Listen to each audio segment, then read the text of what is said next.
Hey, good morning. This is May Valensky with Driving Markets. Obviously, anything said on this piece is purely an opinion only, not investment advice, not financial advice. Okay, so let's just get rolling. Some of the viewers are asking, how did we start with Driving Markets? I'll give you a bit of background. What happened was that simply one day I was in the car and I thought I'd start just talking on YouTube about financial markets and how they work, they operate, and giving just simply my opinion. And from there, it's actually taken off, where there's more and more viewers and there's more and more content. The idea is to give you a broad idea or a general idea of what's happening in the financial markets on a daily basis. Now, you could get this from any particular site. There's millions of YouTube sites and Instagrams and all of the types of media that will educate you in a much better fashion than I can. However, the idea was to be slightly different, just to give my opinion and be part of the crowd. I haven't found anything, sorry about that, haven't found anything in competition with Driving Markets that actually does it from the car on a daily basis. And the reason why it's called Driving Markets is because I'm giving a market report while driving, so that's why it's called Driving Markets. Many of you already know that. The older viewers or the more vintage viewers know that, but the newer viewers didn't know why it's called Driving Markets. And that's simply it. I'm just giving a report on financial markets while I'm driving. Hopefully it's informative. Hopefully it gives you some guidance, gives you some little bits of information here and there, gives you some general knowledge on what's happening overall, globally, economically, financially, in whichever asset class that you're looking at. Maybe you're not a trader, maybe you're just interested to catch up on a daily basis, and that's generally the idea. What I would ask is, obviously I want to broaden the media, so if you do want to publish it or want to send it on, or you want to share it with your friends, colleagues, etc., more than happy, feel free to do that. There's no particular restriction on doing that, so if you want to do that, with pleasure. Okay, so let's move on. So the markets have been down for 5-6 consecutive days. It all started last week. The recent down started last week with the Jackson Hole Symposium.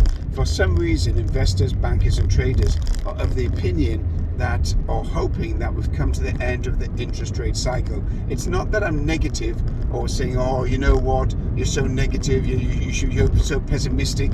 I'm just telling you as it is, and as it is that the interest rate cycle is not yet ended. The reason being is because there is still the underlying burning inflation that's there, and it's not going to go away anytime in the next year or two. The reason being behind that is because you've got ongoing supply issues which have been going on since the pandemic, since the start of COVID, and become aggravated in the last year with more lockdowns in China. And China being one of the biggest producers globally, any lockdown there stops the factories working and therefore frustrates the supply chain. So that was the start of it.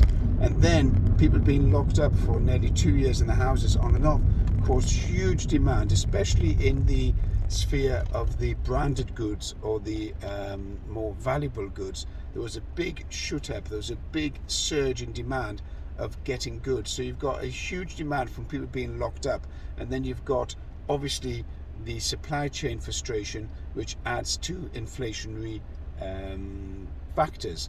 And therefore, as a result of that, you've got two causes. You've got demand-led inflation and lack of supply-led inflation. Coming on further from that, then you had the geopolitical issue, which is Ukraine, Russia, and that's going to go on for ad infinitum. Russia's got no intention whatsoever of withdrawing from Ukraine in the near future. If anything, it's probably going to expand its war to Georgia and Kazakhstan. So therefore, you had another frustration within inflation, which is the commodities driven. Now, the commodities driven inflation was basically on soft grains and oil. So you had the soya, you had the corn, the wheat, the barley, and obviously oil, and all of that led to further inflation with an oil-driven inflation. Now, oil's come off a lot since the start of the war. In fact, it could be on a downward spiral. In my opinion, it's not. I think it's still going to go up.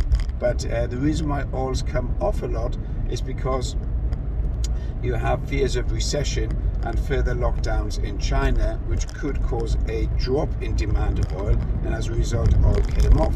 So overall, the inflationary background is still there. In fact, you've got official inflation, as I said yesterday on many occasions, running at 8-9%, but unofficial inflation is what you feel in your pocket, is running about 18-19%. When you look at the cost of goods outside the basket or the measured basket of what the official statistics office are publishing. With that in mind, you're going to have an increase in interest rates, and the markets don't like that. And there's an uncertainty. That's, if it was a certainty that we're going to increase interest rates by 2%, that's it. It's not going to happen anymore. That's the last raise. Then the markets would probably rally on the back of that. But the uncertainty of where we're going with interest rates, which is being fed by the central banks, and is causing a very lot of nervousness within the marketplace, and therefore you have a lot of volatility and a lot of jumping around. I believe, and I'm absolutely categorical on this, that interest rates are going to go up a lot higher because the central banks are well behind the curve, especially the ECB, the European Central Bank. They haven't even started or hardly started raising interest rates. Then it did a 50 basis point rise last month, and therefore they're well behind the curve. And inflation in Europe and in Eastern Europe especially, which is running at 18-20%, is just too high, and they're going to continue raising interest rates all the way through to end of 2024. That's my opinion, of course. And you've got this Fed, which is also behind the curve, and they're going to continuously increase interest rates all the way through to 5-6% by the end of 2023. So the whole scenario is you're going to have rising interest rates and rising inflation over the next 12 to 18 months, assuming there's no further developments in the Ukraine-Russia war that could lead to further problems or further countries getting involved, and so the further supply chain issues. Looking at precious metals, I'm asked about precious metals. Precious metals normally would go up in times of crisis, but because the dollar is so strong, got rising interest rates, then investors are moving out of gold and moving into the dollar because they get an absolute solid return. One of the viewers asked me, what about residential properties in the US? So I did some research overall. It's not really an area that I focus on, but I'll give you my comments. Residential property in the States is going to go down. What's going to happen?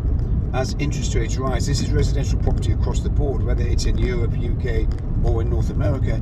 As interest rates rise, and they haven't risen enough to push property down significantly, but as they rise over 2023, then you're going to have residential properties dropping significantly, with residential mortgage rates rising significantly, and therefore there'll probably be around about a 25 to 30% drop over the next 12 to 18 months in residential properties across the board. So that's a particular question for one particular viewer, but we don't normally cover property in this particular session.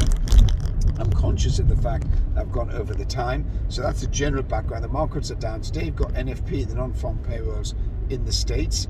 We're expecting 310,000 new jobs created.